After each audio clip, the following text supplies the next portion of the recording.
E estamos de volta com mais um vídeo da série Sistemática do Teologia D, falando sobre o nosso segundo locus teológico, que é falando sobre Cristologia, e dando continuidade ao nosso estudo sobre o nascimento de Jesus. Eu tinha falado no vídeo anterior que nesse vídeo falaríamos sobre o dia do nascimento de Jesus. Mas antes de falarmos sobre o dia do nascimento de Jesus, precisamos também falar sobre o ano em que ele nasceu. Né? E quem nos dá essa pista é Lucas, né, o evangelista Lucas, no capítulo 2, verso 1, que diz assim: Naqueles dias saiu um decreto da parte de César Augusto, para que todo mundo fosse recenseado. Aí no verso 2 diz assim: Este primeiro recenseamento foi feito quando Quirino era governador da Síria, e todos iam alistar-se, cada um à sua própria cidade. Né? Então, esse César Augusto ordenou que fizesse esse censo. E quem é esse César Augusto? Né? O seu nome original era Caio Otávio. No período de sua vida, antes de ser imperador, ou seja, 63 e 27 a.C., ele é popularmente conhecido no mundo da fala inglesa como Otaviano. Como podemos ver no diagrama, ele foi imperador desde 27 a.C., ou um pouco antes, até sua morte no ano 14 depois de Cristo. Ele era sobrinho neto de Júlio César, ou seja, Átia, mãe de Otaviano. Era filha de Júlia, irmã de Júlio César. Júlio César e sua irmã Júlia, Átia e Otaviano. Seu tio-avô, Júlio César, o tinha em grande conceito e o cumulou de obséquios e honras. Quando o grande estadista-general foi assassinado em 44 a.C., Otaviano descobriu que em seu testamento ele e seu sobrinho neto tinha sido designado filho herdeiro de César. Então mudou seu nome para Caio Júlio César. Então, por causa do seu tio-avô, que era Júlio César, o Caio Otávio, né, mudou o nome dele para Caio Júlio César. Né, e é César Augusto. Por quê? No ano 27, né, antes de Cristo, o Senado romano conferiu ao primeiro Otaviano, agora Caio Júlio César, o título de Augusto. Né? Augusto significa majestoso, sublime, né, supremamente reverenciado. Dali em diante ele passou a ser conhecido como César Augusto. Então ele deu essa, né, ele foi o primeiro César, né, primeiro imperador. Aqui, ó, César Augusto. Tá vendo? Então foi nesse período. Né? E ele pediu esse para fazer o censo. O que era o censo? O censo romano era um registro de cidadãos e seus bens, realizado periodicamente e supervisionado pelos censores. Aí fala, o principal objetivo era contar a população para fins militares e tributários, mas também servia para determinar o status social e o direito de voto com base na riqueza. Tá vendo? Então era para isso que era, né, ele chamava para fazer esse censo. E fala aqui fala aqui, né, no livro que se chama Os Feitos Divinos de Augusto, né? É uma inscrição monumental composta pelo primeiro imperador romano Augusto, que narra em primeira pessoa sua vida e realizações. Então, né, é uma autobiografia dele mesmo, que ele escreveu, né, a sua vida e suas realizações. E aqui, né, fala dos censos que ele fazia, ó, né? Aqui, ó, como mostra aqui, ó, cidadãos romanos foram inscritos no cadastro recenseamento. Ó. Uma segunda vez, consulado no Caio Censorino, Aluxo, sozinho, com o Império, aí aqui vai falando, ó, cidadãos foram inscritos no cadastro recenseamento, tá vendo? Então, ele fazia esses censos. E o historiador Lucas, né, o evangelista Lucas, diz que, né, esse censo, né, foi este primeiro, no verso 2, este primeiro recenseamento foi feito quando Quirino era governador da Síria. Né, e fala, né, quem era esse Quirino? Aí fala que não é o nome aqui, Públio Supício Quirino. Né, foi um senador romano de gente Sulpício eleito cônsul, juntamente com Marco Valério Messala-Piano. Né, depois do banimento, o Quirino foi nomeado legado imperial da Síria, que passou a incorporar a província da Judéia para fins de censo. Então era na época que Quirino era governador. Só que a gente vai ver que vai ter um problema nisso aí. Né? Por quê? O evangelista Mateus, né, fala no verso 1, né, tendo pois nascido Jesus em Belém da Judéia no tempo do rei Herodes. Né? E fala aqui, né, quem era esse rei Herodes? O rei Herodes, fala aqui, né, descrito como um louco que assassinou sua própria família e inúmeros rabinos, né, é aquele mesmo que matou, né, aquelas crianças, né, de 2 anos, como vemos na narrativa de Mateus. Né, fala, Herodes é conhecido por seus colossais projetos de construção em Jerusalém e outras partes do mundo antigo, em especial a reconstrução que patrocinou do segundo templo, né, então naquela cidade por vezes chamada de Templo de Herodes. Então, né, como falam, o Templo de Herodes, né, é o templo que Herodes, né, reformou aqui, que é o templo, né, a gente fala o templo de Herodes, que era o templo que estava em pé nos dias de Jesus. Tá vendo? Aqui, ó, tá vendo? Esse é o templo. E, né, só que aí o que acontece? Lucas fala que, né, era no tempo que Quirino era governador da Síria. Só que o Flávio Josefo, que já mostramos, né, historiador do primeiro século, fala que quando esse censo foi feito, né, né, ocorreu 37 anos depois que Otávio derrotou Antônio da Batalha Naval em 2 de setembro, que corresponde ao ano 6 depois de Cristo, né, o censo de Quirino. E sendo que, né, fala que Jesus nasceu durante o reinado de Herodes o Grande, então esse é o Herodes o Grande. Só que fala que Herodes morreu, né, 4 antes de Cristo, ou seja, fala, né, ali o evangelista Lucas fala que o censo foi feito quando Quirino era governador. Só que o Mateus fala que Herodes estava vivo. Só que quando o Quirino fez esse censo, Herodes já tinha morrido, né? Então aí muitos críticos falam, né? Então Lucas errou, né? Como você pode ver aqui, ó. Aqui, ó, pode ver, ó, tá vendo? Herodes morreu, então nessa época quem poderia ter sido, né? Era o Varo ou Saturnino, governador da Síria. Porque aqui, ó, o Sulpício é só depois. Só que, segundo, né, a gente vê a narrativa do Flávio José, então, Herodes já teria morrido quando o Quirino era governador da Síria. Aqui, ó, aí você tem a narrativa de quando esse censo foi feito. Ó, Quirino, senador romano, homem de grandes méritos e que depois de haver passado por todos os degraus da honra, for elevado à dignidade de cônsul, foi, como dissemos, designado por Augusto para governar a Síria, com ordem de fazer o inventário de que havia em seu território. Que comandava o corpo da cavalaria, foi mandado com ele para exercer domínio sobre os judeus. Mas como a Judéia acabara de ser anexada à Síria, foi Quirínio, e não ele, quem fez o inventário e se apoderou de todo o dinheiro que pertencia a Arquelau. Os judeus de início não toleraram aquele inventário, mas Joazá, sumo sacerdote, filho de Boedo, persuadiu-os a não se obstinarem na oposição. Algum tempo depois, um certo Judas Galanita, da cidade de Gamala, ajudado por um fariseu de nome Sadoc, incitou o povo a se rebelar, dizendo no seu inventário um claro indício de que os queriam reduzir à escravidão. Para exortá-los a manter a sua liberdade, assegurou-lhes que se o resultado da sua empresa fosse feliz, eles desfrutariam gloriosamente tanto o descanso quanto os seus bens. Mas não deviam esperar que Deus lhe fosse favorável se eles não fizessem, nos que lhe concernia tudo o que fosse possível. Então aí, né, fala que, aqui, ó, como aqui no Joséfo Guerra fala também, ó, entretanto, certo Menahem, filho de Judas, chamado Galileu, que era um sofista muito astuto, e que anteriormente havia repreendido os judeus sobre o reinado de Quirino, dizendo que depois de Deus ele era submisso aos romanos. Levou consigo alguns homens de destaque e retirou-se para Massada, onde arrombou o arsenal do rei Herodes e distribuiu armas, não só ao seu próprio povo, mas também a outros ladrões. Ele era descendente daquele Judas que persuadiu muitos judeus, como já relatamos, a não se submeterem ao imposto quando Quirino foi enviado à Judéia para criá-lo. Então, segundo o historiador Joséfo, né, quando Quirino fez esse censo, né, aí surgiu a quarta seita, né, uma das seitas que é o dos Zelotes, né, a seita dos Zelotes foi com esse Judas Galileu, e que não aceitou esse censo feito por Quirino. Né, só que aí os historiadores, né, os cristãos, né, os historiadores cristãos também, né, tentam defender, né, que dizem, então Lucas errou, né, porque Herodes já estaria morto, né, quando fez já estava morto quando esse censo foi feito.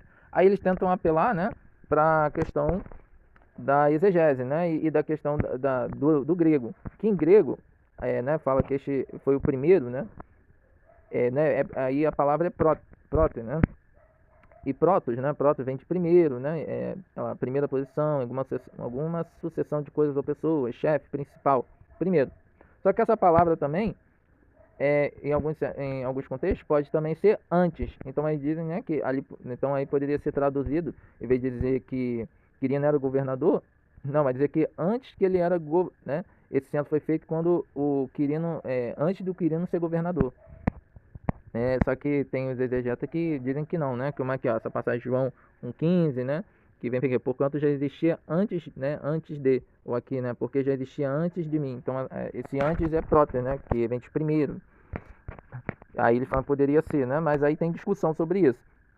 Outra é a palavra para governador, né, que governador, né, você vê aqui, ó, tem vários significados, não só essa palavra é usada para governador, mas para outros também, para outros cargos também, né, ó, como procurador, oficial vinculado a um pré-consul, um proprietário, cargo fisco imperial. Então, tá vendo? Não é só para uma palavra para governador, primeiro líder, chefe. E você tem Justino Mártir, né, o Justino de Roma, que já mostramos aqui, falando que Quirino não era governador. Olha que interessante, ele fala, ó, sabe que há no país judeus uma aldeia que dista de Jerusalém 35 estádios, que nela nasceu Jesus Cristo, como podeis comprovar pela lista do recenseamento, feito sob Quirino, que foi vosso primeiro procurador na Judéia. Então, ele não, né, que segundo ele fala que não era governador, mas que era procurador. E o que era um procurador, né? Que procurador era um título de certos funcionários não magistrados na Roma Antiga, que eram responsáveis pelos assuntos financeiros de uma província, ou governador imperial de uma província menor. A província romana eram as regiões administrativas da Roma Antiga, fora da Itália Romana, controladas pelos romanos durante a República Romana e posteriormente durante o Império Romano. Cada província era governada por um romano nomeado como governador. Então, ó, o governador tomava conta da província. Já o procurador, né, ele era um título de certos funcionários de Roma Antiga que era responsável pelos assuntos financeiros de uma província, o governador imperial de uma província menor, né? Aqui, ó, o governador nomeava prefeitos ou procuradores, não magistrados, para governar uma pequena parte da província. Então, não governava, o governador tomava conta da província inteira. Já o procurador, né, ele tomava parte de uma pequena parte só da província. Então, aí, né, o Justino Roma coloca Quirino como procurador e não como governador. É interessante também que Eusébio de Cesareia fala, né, também ele muda a data, fala, corria após o ano 42 do reinado de Augusto, o 28º desde a submissão do Egito e da morte de Antônio Cleópatra. Aqui a dinastia, quando o nosso Salvador e Senhor Jesus Cristo nasceu em Belém da Judéia, conforme as profecias a seu respeito, nos tempos do primeiro recenseamento, e sendo Quirino governador da Síria. Este recenseamento de Quirino também é registrado pelo mais ilustre historiador dos hebreus, Flávio Josefo, né? Ele vai citar o Flávio Josefo aqui, o Eusébio de Cesareia. Só que, né, os historiadores falam que, né, mesmo que coloque aqui, ó, você ver aqui, ó, aqui, ó, o concorrente para este, ó, no censo que ainda existe na antiguidade, é fornecida por Eusébio, que escrevendo sua história eclesiástica por volta de 320 depois de Cristo, mais de 2 séculos depois de Flávio Josefo, afirma que este censo ocorreu no 42º ano de Augusto, no 18º ano de Ácio, né? Esta data que convenientemente coloca Jesus com 30 anos no 15º ano de Tiberíades, como sugerido por Lucas. Ainda é posterior à data reconstruída do 4 AC, né? Que seria a data que Herodes teria morrido, né? Para a morte de Herodes. Portanto, mesmo que Eusébio estivesse certo, Lucas ainda estaria aparentemente errado ao situar o censo durante o reinado de Herodes o Grande, né? Então, mesmo assim, ele estaria errado. Aí você tem contra Marcião, da patrística do Tertuliano, que já falamos aqui, no capítulo 4, verso 19, e que ele né, coloca o censo que não foi feito quando esse censo feito por Quirino, né? Que Quirino não era o governador, mas que era Saturnino. Ó. Um censo havia sido realizado na Judéia por Cêncio Saturnino. E que aí bate, né? Porque nessa época, aqui ó, vemos na listinha, na época que Herodes estava vivo, quem era o governador era Cêncio Saturnino, né? Então aí bate com a data. Só que né, vai contra o evangelista, né, a fonte principal, que é o Evangelho de Lucas. Então mostra aí que, né, o Lucas mesmo assim teria errado e que aqui Tertuliano está consertando. E, né, aí vai ter essa discussão. Primeiramente, assim, se Lucas errou ou não, né? Lucas está contando uma biografia, né? Ele pode ter errado, né? Pode ter errado, mas isso mesmo assim não tiraria o mérito de Lucas, porque ele pode ter errado em alguma coisa, mas em muitas outras coisas ele acertou, né? E a questão de ser uma questão espiritual, né? Você vê ali os próprios Paulo, sempre, né? Às vezes ele falo como homem, então, né? Você tem partes ali que né, é a pessoa escrevendo e partes que ele conta, né, como vemos ali os cânticos de Maria, né, que é a pessoa falando pela parte de Deus, né. Mas aqui você vê que ele não está falando da parte de Deus, né, ele está contando a biografia da história de Jesus. Então, né, a gente não sabe. Mas aí olha que interessante, fala que, né, é muito interessante, que fala que esse estudioso chamado William Ramsay, né, ele foi um arqueólogo escocês, estudioso do Novo Testamento. Ele havia se tornado a maior autoridade da sua época na história da Ásia Menor. É um importante estudioso no estudo do Novo Testamento. Ele era cético em relação ao cristianismo, mas se converteu depois de verificar a exatidão de muitos dos eventos narrados nos relatos neotestamentários. Então ele, né, era um cara cético e ele até mesmo foi estudar para criticar e acabou se convertendo porque ele confirmou várias coisas que a Bíblia achou, até achados arqueológicos, né, que ajudaram ainda mais a confirmar os relatos que a Bíblia está relatando, coisas reais mesmo que aconteceram. Né, e aqui ele fala de Lucas. Ó, você pode pressionar as palavras de Lucas em um grau além de qualquer outro historiador, e elas passam pelo escrutínio mais aguçado e pelo tratamento mais duro, contanto que o crítico conheça o assunto e não vá além dos limites da ciência e da justiça. Ele fala: Lucas é um historiador de primeira categoria, não apenas são as suas declarações de fato de confiança, mas ele é possuidor do verdadeiro sentido histórico. Em suma, esse autor deve ser colocado junto com os maiores historiadores, né? Olha. E tem outro estudioso aqui também, ó, que fala: no fim das contas, Lucas cita os nomes de 32 países, 54 cidades e 9 ilhas sem erros. Para Atos, a confirmação da historicidade é esmagadora. Qualquer tentativa de rejeitar a sua historicidade básica deve agora parecer um absurdo. Então, né, aí começa a ver, né, será que realmente o Lucas errou? Se ele é, né, porque ele é considerado, né, um grande historiador, né, o William Ramsay, esse autor aqui coloca que muitas coisas né, na história, né, narrando parte histórica, Lucas foi, né, certeiro. Então, será que realmente ele errou nesse senso, né? Ou será que o Flávio José que errou, né? Então, tem essas discussões. E, né, o William Ramsay mesmo, né?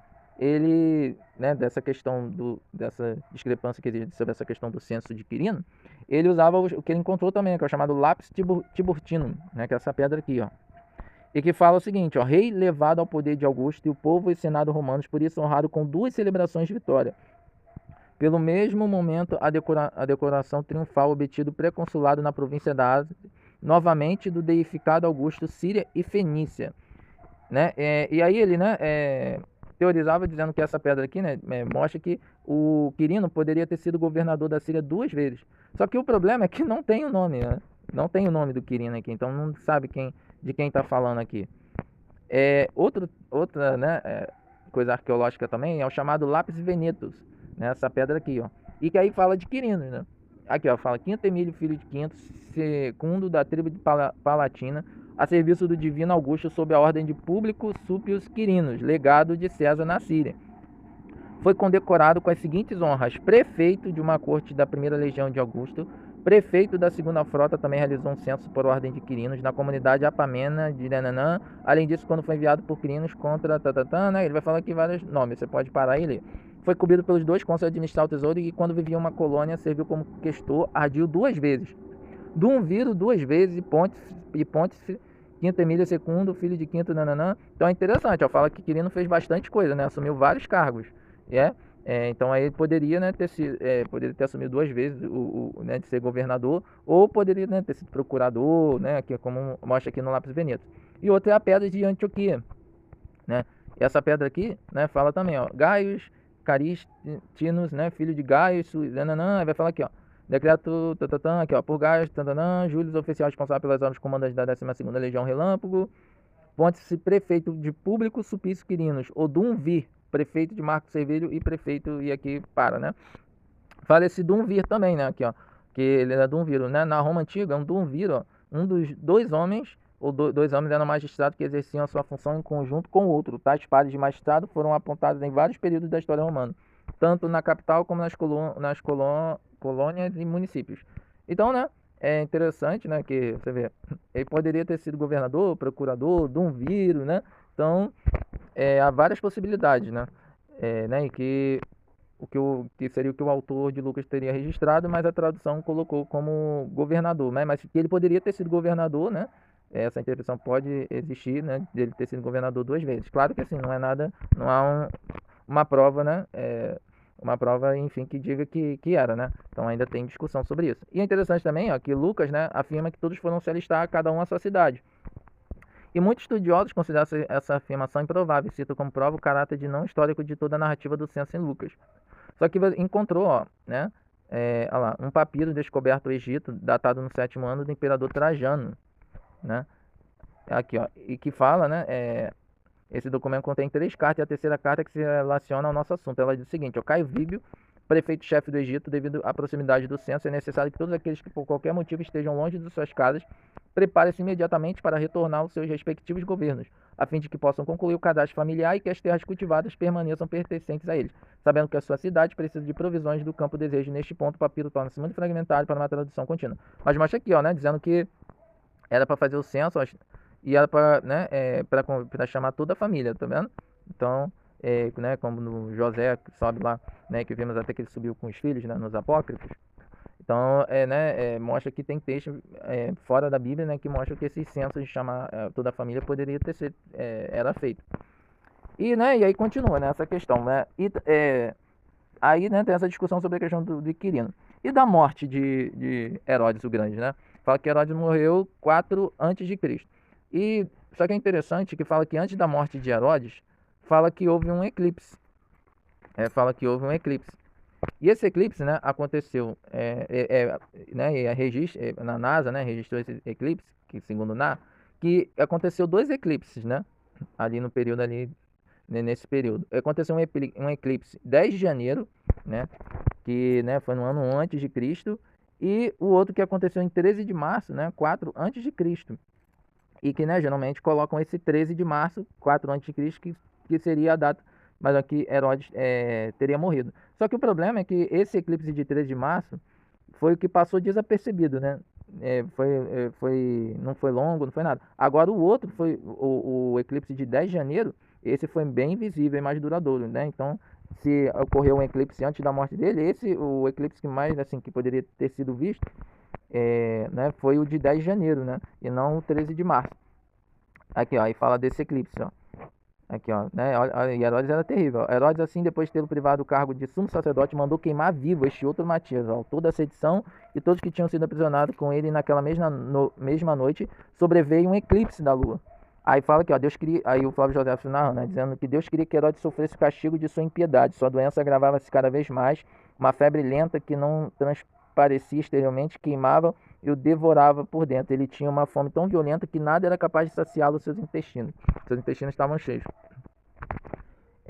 Aí, né, também fala, né, aí tem essa narrativa, como vemos, né, que fala que, né, poderia ser 13 de março, que seria, né, 4 a.C., e tem esse 10 de janeiro, o a.C. E também é uma coisa interessante, é que no Flávio Joséfo, né, tem né, os 2 livros que ele escreve, né, que é a Guerra dos Judeus e a Antiguidade Judaicos, e tem um texto aqui, né, que fala que, né, esse Arquelau fala que ele teve um sonho, né, aqui, ó, né? E Arquelau tiveram um sonho no qual viu 9 grandes espigas, bem cheias de grão, que alguns bois comiam. Caldeus que ele consultou para interpretar o sonho. E havendo explicado de um modo não, essênio de nome Simeão, e fala, né, que essas 9 espigas, né, significavam o número de anos que ele tinha reinado, né? Então seria 9 anos. Só que na antiguidade judaica, né, aparece falando que é 10.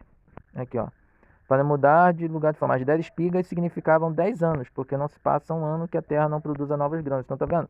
Alguns textos de Flávio José aqui, né, como os 2 livros, têm diferenças. Então, também poderia ter, né, uma mudança, né, sobre essa questão. Será que mesmo Herodes morreu certinho 4 antes de Cristo? E interessante também, fala que Herodes, né, ele pediu uma maçã. Né, aqui, ó, condenado à morte, as notícias fizeram regozijar-se, mas as dores voltaram. E tomado de ardente fome, pediu uma maçã e uma faca, pois ele tinha o costume de descascá-la. Ele mesmo de cortá-la em pedaços e comê-la, mas como queria matar-se com aquela faca, olhou para todos os lados e teria executado seu desígnio. Né? Aqui, ó, se Aquiabe, seu neto, não tivesse percebido e não lhe tivesse segurado o braço. Então, ele tentou se matar, ele pediu uma maçã, e tem historiadores, né, estudiosos, né, que fala que, né, que de acordo com José, algum tempo após o eclipse de Herodes, pediu uma maçã e uma faca, na verdade planejando se matar, né? Aí fala que isso dificilmente poderia ter acontecido em março, né, que, né, bota 13 de março, 4 a.C., né, porque somente a partir do século né, 20 que o conhecimento e a tecnologia passaram a existir para controlar suficientemente gases, luz e temperaturas, né, temperatura a fim de preservar frutas por tanto tempo. Em suma, a presença de uma maçã 5 dias antes da morte de Herodes, conforme relatado por Joséfo, descarta sua morte em 4 a.C., tá vendo? Aqui, a maçã. Então, as maçãs colhidas no outono poderiam ser facilmente preservadas até janeiro. Em janeiro ainda ela estaria boa. Mas março, né? Olha lá, ela já estaria podre. Tá vendo? Então, poderia, né, não ser... Poderia ter tido um erro aí, né? Ou então aqui aconteceu, ó, 10 de, né, aqui, ó, janeiro 10, né? Ou aquele eclipse que foi maior, que aconteceu um ano, né? Que foi... No ano 1 antes de Cristo, né? Então, que Herodes estaria vivo, que poderia, né, então ter sido tá certo com o ano que Jesus nasceu. Só que mesmo assim, né, não resolve a questão de Quirino, porque coloca mais longe ainda, né? Mas é interessante que ver que essa morte de Herodes pode estar errada, né? E é interessante também que fala, né, como a gente falou sobre a estrela, né, o que era a estrela, e uma explicação astronômica, né? E que de fato havia um objeto brilhante no céu, uma conjunção. entre planetas e estrelas, né? E o que é uma conjunção? Conjunção ocorre quando dois ou mais corpos celestes parecem se encontrar no céu noturno, a partir da nossa localização na Terra. Esses eventos podem ocorrer todas as noites em um local semelhante por dias ou semanas. Se os sábios tivessem seguido o momento da conjunção, é possível que tivessem sido guiados em uma direção específica. Esse astrônomo, né, Mitchell, sugeriu que uma teoria de conjunção poderia estar correta em seu livro A Estrela de Belém. Ó. Se a estrela fosse o resultado de uma conjunção, esse evento histórico realmente aconteceu. Então, existem vários elementos diferentes que poderiam ser os culpados. Ó. Talvez o mais promissor e favorecido por esse autor aqui seja um alinhamento de Júpiter e Saturno, a Lua e o Sol na constelação de Áries, em 17 de abril, 6 a.C. Tá vendo? Então, então aí antes de Cristo, né, porque Herodes ainda está vivo. Então, essa conjunção que, né, poderia ter, que esse fenômeno que os magos viram, né, que viram a estrela do Oriente, né, estrela de Belém, seria essa conjunção do alinhamento entre Júpiter e Saturno, que se encaixa na história por algum motivo. Primeiro, essa conjunção aconteceu nas primeiras horas da manhã, que se alinha com a descrição do Evangelho da estrela de Belém, como a estrela da manhã em ascensão. Os magos também perderam de vista a estrela, antes de vê-la pousar no local onde o menino Jesus estava no estábulo. Isso pode ter sido resultado do movimento retrógrado de Júpiter, o que significa que ele parece mudar de direção no céu noturno conforme a órbita da Terra ultrapassa. Aí fala, normalmente os planetas se movem para o leste se você seguir no céu, disse Mateus, né, esse autor. Mas quando entram em movimento retrógrado, eles seguem na direção em que as estrelas nascem e se põem à noite oeste. E duas outras conjunções em um período semelhante também parecem promissoras. Uma delas é o encontro de Júpiter, Vênus e a estrela Régulo, na constelação de Leão, em 17 de junho, 2 a.C., né? Também, ó, na época que Herodes estaria vivo. Sem auxílio de um telescópio, os dois planetas apareceriam como uma única estrela, mais brilhante que Vênus e Júpiter. Individualmente, outra conjunção ocorreu 6 a.C., entre Júpiter e Saturno, e Marte na constelação de Peixe. Mas nenhuma dessas duas últimas conjunções corresponde à descrição do Novo Testamento, tanto quanto a conjunção que ocorreu em 17 de abril, em 6 a.C. Então, tá vendo? E aqui, ó, e é interessante dessa estrela Régulo, né? Na Arábia, Régulo era chamado de o rei, de acordo com um renomado especialista em nomenclatura, né? Outras culturas antigas também o viam como um arauto de poder real. Aqui, ó, tá vendo? Esse mapa celeste mostra a localização do brilhante planeta Vênus. Ó. Regulus é uma estrela brilhante, visível na constelação de Leão, e é a estrela mais brilhante da constelação, e é esta entre as mais brilhantes do céu noturno da Terra. Régulo com os antigos, Régulo com os antigos, uma das primeiras referências a Régulus data da antiga Pérsia. Tá vendo? Os magos, né? Que algumas referências que vieram da Pérsia, né? Lembra? Zoroastro, né? Como vimos, né? Nos apócrifos, né? Falando que foi baseado, né? Com os magos seriam ligados a Zoroastro, que mostramos, por volta de 3.000 antes. A estrela foi listada como uma das 4 estrelas reais. Primeiro sob o nome de Venan e depois não, né, Mian ou Centro, de acordo com a Enciclopédia de Astronomia e Astrofísica. E curiosamente, né, como já vimos, né, os magos, quando foram até, né, perguntar sobre Jesus, né, eles chegaram, viram a estrela, né, que vieram do Oriente a Jerusalém, os magos que perguntavam onde está aquele que é nascido do rei judeus, pois do Oriente vimos a sua estrela e viemos adorá-lo, né? E aqui, ó, rei dos judeus, né? Então a estrela Régulo, que significa rei, então poderia estar ligado a isso também. Mas, né, ainda não se sabe ao certo, né? Ainda não se fechou isso. Mas é interessante que você vê que tem discussões sobre isso. Então Jesus poderia ter nascido, né? Poderia ter nascido antes, né? Lá no ano 1, ano 2, ano 6 antes de Cristo. E, né, e que ali estaria Herodes vivo, né? Porque Herodes morreu 4 antes de Cristo, e esse censo de Quirino também, que, né, aconteceu segundo, né, 6 depois de Cristo, só que você vê que tem discussão sobre isso, se realmente está certo essa versão, né? Então é isso. Aí no próximo vídeo vamos falar sobre o nosso, né, o nosso último vídeo, que vamos falar sobre o nascimento de Jesus, agora falando sobre o ano, né, em que dia, né, qual seria o dia, né, como é comumente conhecido, 25 de dezembro, mas será que é 25 de dezembro mesmo? Então, aguardem o próximo vídeo, fiquem com Deus e até a próxima!